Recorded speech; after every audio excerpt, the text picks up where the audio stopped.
There is a habit so deeply wired into you that you don't even notice when you're doing it. You do it at work. You do it in relationships. You do it with strangers, with family, with people who will never change their minds about you no matter what you say. You do it when someone doubts you. You do it when someone misunderstands you. You do it when someone questions your choices, challenges your character, or simply looks at you the wrong way. You explain yourself, and every single time you do, you give away something you can never get back. Most people believe that explanation is a form of respect, that walking someone through your reasoning shows them you take them seriously, that defending your position proves you have one, that the more clearly you articulate yourself, the more people will understand you. And once they understand you, they'll stop pushing back. So you explain. And you explain again. And when the first explanation doesn't land, you find a better one. You rephrase. You add context. You soften the edges.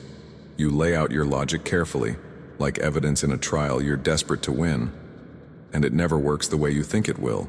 Because here is what nobody ever taught you, what the classrooms and the parents and the self-help books all quietly skipped over. The need to explain yourself is not a sign of clarity. It is a symptom of something much deeper, a belief that your value requires other people's approval to exist. And that belief is the most exploitable thing about you. Niccolò Machiavelli spent his life studying power. Not the kind written in philosophy books or preached from pulpits. Real power, the kind that survived assassination attempts, court betrayals, political reversals. He watched princes rise and fall. He cataloged every mistake the weak made and every move the powerful made differently. And one pattern appeared so consistently that he returned to it again and again. The people who maintained total control over their circumstances were the ones who never felt the need to justify themselves to those beneath their concern, not because they were cold, not because they were arrogant, but because they understood something fundamental about human psychology that most people never learn. Explanation signals uncertainty, and uncertainty invites attack. What I'm going to walk you through is exactly why explaining yourself is costing you power, influence, and respect, and what to replace it with. 7 principles, each one drawn from the same strategic tradition that Machiavelli refined, and that every genuinely powerful person throughout history has understood and applied. This will not make you cruel. It will not make you closed. It will make you untouchable. Principle 1. Every explanation is an apology in disguise. Let's start with the mechanism, because once you see it, you cannot unsee it. When you explain yourself, what are you actually communicating? On the surface, you're sharing information. You're giving someone context. But beneath the surface, every explanation carries a hidden message, and that message is this: I need you to agree with me before I can feel secure in my own decision. That is an apology. It is a request for permission from someone who has no authority over you. Think about the last time someone you genuinely respected made a decision that affected you. Did they walk you through their reasoning unprompted? Did they lay out every factor they considered, every alternative they weighed, every doubt they overcame? Or did they simply make the decision and move forward? And somehow that quiet confidence made you trust them more, not less? Real authority doesn't announce itself. It doesn't need validation from the room. Machiavelli wrote about the prince who exhausted his own credibility by constantly explaining his edicts to the people. Every justification he offered was interpreted not as transparency, but as weakness, as if the decision needed defending, as if he wasn't sure. And once that seed of doubt was planted, it grew. The people began questioning not just the explanation, but the underlying decision. The more he talked, the less they believed him. The practical shift here is simple and immediate. When you make a decision, make it. When someone asks why, you are allowed to say, because it's what I've decided, and leave it there. Not with hostility, not with defensiveness, with the calm, settled tone of someone who has nothing to prove.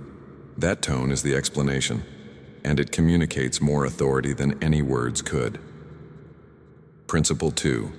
You are teaching people how to debate you. Here is the strategic reality that most people never consider. Every explanation you give is also a map. When you explain your reasoning, you reveal which factors you consider important which objections you're already worried about, and which arguments you believe are strong enough to justify your position. You are handing the other person a complete guide to dismantling you. And whether they're doing it consciously or not, they will use it. You explain why you took the job, and now they know exactly which professional insecurity to press. You explain why you ended the relationship, and now they know which regrets to amplify. You explain why you made the financial decision, and now they have a target list of every assumption they can challenge. Machiavelli called this the disclosure trap. The prince who explains his strategy to his advisors does not gain their loyalty. He gives them the coordinates they need to outmaneuver him. Real counsel is sought from a position of strength. You describe the situation, you ask for input on specifics, and you never show the full picture of how you intend to proceed.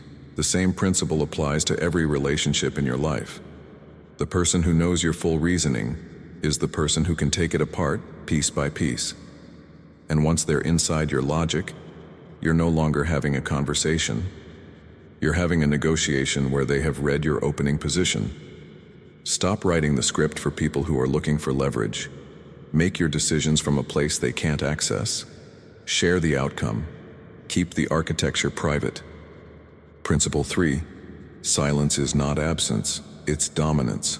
We are told that silence is passive, that it signals you have nothing to say, no defense to mount, no ground worth holding. That is exactly backwards. When you respond to a challenge with silence, not cold silence, not sulking silence, but calm, grounded, unhurried silence, you force the other person to fill the space, and how they fill it tells you everything. The person who challenges your decision and is met with your patient, unshaken presence will do one of two things.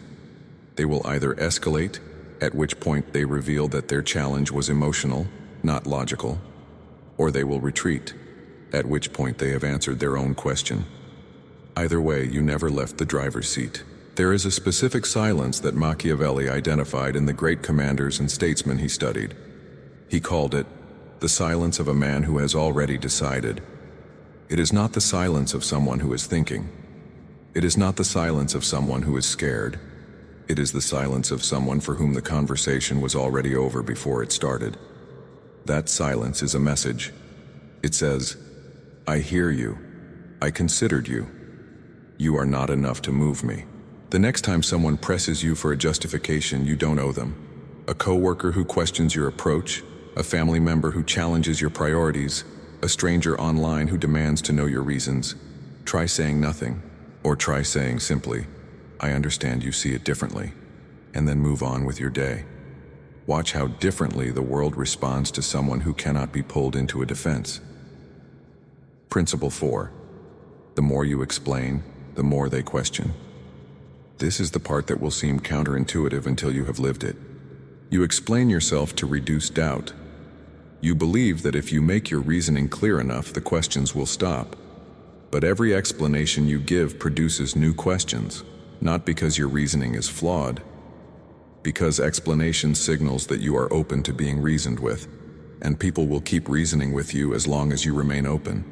Psychologically, an explanation is an invitation. You are saying, come inside this decision with me. Walk around in my thinking. Look for the loose boards. And people do. The explanation triggers the examination. The examination produces an objection. The objection calls for a further explanation. And you are now in a cycle that only ends when you are exhausted or when you have surrendered enough ground that they feel satisfied. Machiavelli watched this dynamic destroy rulers. Not through direct conflict, but through the slow accumulation of explained decisions. Each explanation carved away a little more of the prince's mystique, a little more of his perceived certainty, until he was no longer a leader. People followed on faith. He was a policy platform they debated. Authority that has to be argued for is authority that has already been lost. The practical truth is this: people do not question decisions that come from a place of absolute conviction. They question decisions that feel provisional. Your explanation is what makes your decision feel provisional. Remove the explanation, and you remove the invitation to negotiate. Principle 5. Know who deserves your reasoning, and it is almost nobody. This principle requires honesty. Because there are people in your life to whom you genuinely owe transparency. Your real allies, your trusted inner circle. The people who have earned access to your thinking through loyalty, through genuine investment in your well-being, through a track record of using what you share to help you rather than to manage you. To those people, you explain yourself fully, openly, and without reservation. You think aloud with them. You sit in your uncertainty with them. They are the few. Everyone else is the many. And to the many, your decision is your decision. Your boundary is your boundary. Your choice is your choice. They do not get a tour of the internal process. They get the outcome. Machiavelli was precise about this distinction. The prince who shared his full counsel with everyone became everyone's project. He was shaped and reshaped by every faction with an interest in his reasoning. The prince who reserved his full thinking for a small, trusted circle maintained the power to surprise, to pivot, to act without the weight of everyone else's opinion paralyzing him. Ask yourself honestly, how many of the people you regularly explain yourself to have actually earned that access? How many of them use your explanations to support you, and how many use them to negotiate with you, to manage you, to feel more comfortable with their own decisions by picking yours apart? Start making that distinction. Not cruelly, not with a speech about setting boundaries, just quietly. The next time someone asks you to justify a decision that doesn't concern them, try, "It felt right for me." Full stop. Not because you are dismissing them, because your interior life is not a public resource. Principle 6. What you don't say builds the fortress. Here is the psychological architecture of a person who cannot be destabilized. They have an inside and an outside. The outside is what the world sees, composed, decided, present. The inside is where the real process happens. The doubt, the recalibration, the genuine wrestling with complexity. These two things are kept deliberately separate. The outside is curated. The inside is protected. Most people collapse this distinction entirely. They perform their entire internal process in public.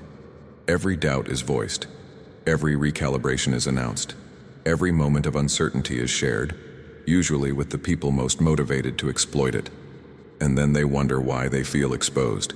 Why they feel like people are always finding the crack. Why they can never seem to establish real authority in their relationships. The crack is what they showed. The uncertainty they narrated. The doubt they invited feedback on. Machiavelli understood the fortress of self-containment. He wrote that a ruler's greatest strength was not his army or his wealth, but the quality of information he kept private. What the enemy doesn't know, the enemy can't use. What your rivals don't know about your thinking, your plans, your vulnerabilities, that is the wall they cannot breach. Build that wall. Not by becoming cold or inaccessible, but by developing the discipline to process internally before performing externally. By sitting with a decision long enough that when you speak it, it comes out as settled, because it is. By letting your composed exterior communicate the only message that matters. I have already handled this. The person who never explains their wounds is the person nobody knows how to wound. Principle 7. Your silence rewrites the story.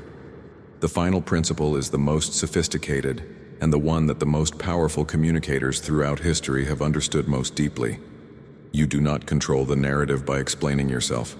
You control it by existing in a way that makes explanation unnecessary. When you explain yourself, you are responding to someone else's framing. You are entering their story about who you are and what you did and defending your place within it. And the moment you step into their framing, you have conceded that their framing is worth responding to. The alternative is to live at a level that makes their framing irrelevant. Your results speak. Your consistency speaks. Your willingness to move forward without requiring their understanding. That speaks loudest of all. Think about the people in your life or in history or in public life who carry genuine weight. Who have the kind of presence that fills a room without demanding it? Are those people the ones who explain themselves the most? Are they the ones you see defending their decisions in public, unpacking their reasoning, anxiously seeking to be understood? No, they are the ones who act, who build, who produce, who show up the same way in every room, regardless of whether the room approves. whose lives are the explanation. Machiavelli called this living proof. It is the most irrefutable argument in existence. Not because it silences critics, nothing silences all critics, but because it removes the need to silence them. When you are busy building something real, the people who are talking about your reasoning are background noise. Your silence on the subject of your own justification is not emptiness. It is the sound of someone playing a different game entirely, one with higher stakes, longer timelines, and outcomes that need no defense because they speak for themselves. The shift. 7 principles, all pointing toward the same thing. Stop volunteering your reasoning to people who haven't earned it. Stop mistaking explanation for respect. Real respect is given to people who don't require it.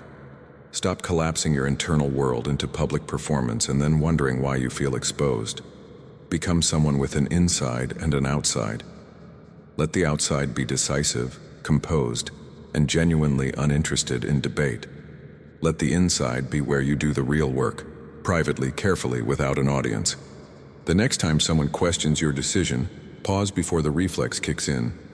Ask yourself, does this person have the standing to require an explanation from me? And if the answer is no, and it will be no more often than you think, let the question hang in the air and simply continue being exactly who you've decided to be. That quiet, that stillness, that unwillingness to audition your own reasoning for whoever happens to be in the room, that is not coldness. It is not arrogance. It is the accumulated posture of someone who has stopped outsourcing their certainty. Machiavelli's rule was never about manipulation. It was about economy, about knowing what to spend your energy on and what to leave in silence, about understanding that the person who explains himself constantly has made himself a project, and everyone around him will gladly take on that project, shaping and reshaping him toward whatever serves them best. You are not a project. You are not a position to be argued with.